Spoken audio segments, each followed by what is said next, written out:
lastly na to, itong GMA News, kita kung gaano nila iniikot-ikot ang utak ng mga Pilipino na parang kulangot itong GMA News. Meron daw balita ang GMA News, correct me if I'm wrong, na meron daw silang credible source na sinabi na si Digong daw ay nag-apply ng political asylum sa China para umiwas ng ICC warrant.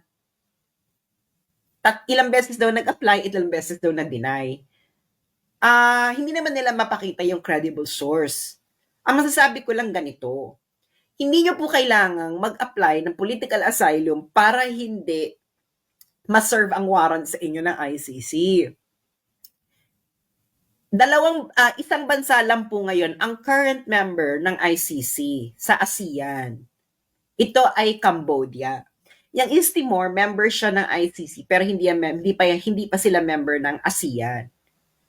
Ang ICC warrant, effective lang po ito sa member state or kung gusto nung non-member state na iserve. Pero most probably, hindi yan isi-serve ng non-member state kasi nga non-member nga sila.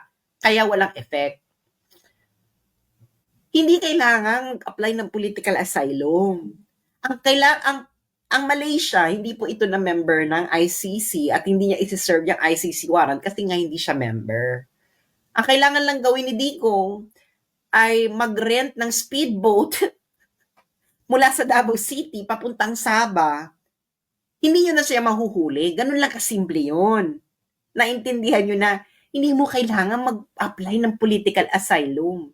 You only need to be in a country that is a non-member state. Ngayon, kahit iserve mo yan sa Malaysia, dadaan yan sa korte ng Malaysia kung legal ba yan na pwedeng isurrender ng Malaysia. Nagigets din nyo na. Kaso si Digong, hindi niya nga ginawa. Yun actually yung pinakamabilis. From Davao, sumakay ka ng speedboat, pumunta ka ng Sabah. Napakalapit ng Sabah sa Mindanao. Bakit kailangan pumunta ng China?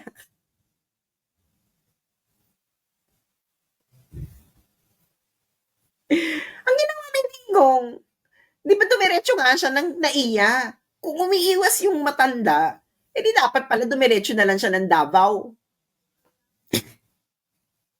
Hinarap kayo, bumaba siya. Diyan mismo. Yung ba umiiwas? Hindi totoo na nag-apply si Digong ng political asylum sa China dahil wala pong political asylum. Hindi po nagbibigay ng political asylum ang China. No, they don't. Alam niyo po ba na ang last time na nagbigay ng political asylum ang China ay 1979. Hindi nga sila nagbibigay. Kaya hindi siya nagbibigay ng political asylum. For political reasons. Since 1979, hindi nag-grant ang China. Very, very, very, very, very rare. Dahil ang China, ayaw niya ng mga ganyang gulo. Kaya yung sinasabi niyang na-reject, hindi nga. Hindi nga nag-apply. Paano marireject?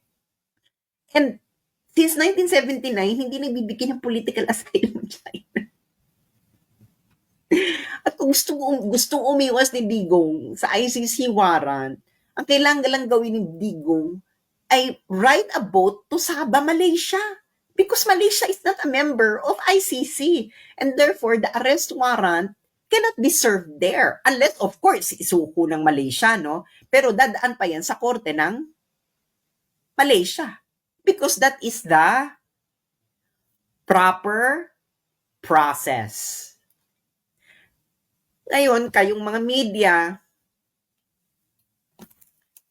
yung ginagawa nyo ngayon, in conclusion, yung ginagawa nyo ngayon is the same mistake the American mainstream media were doing.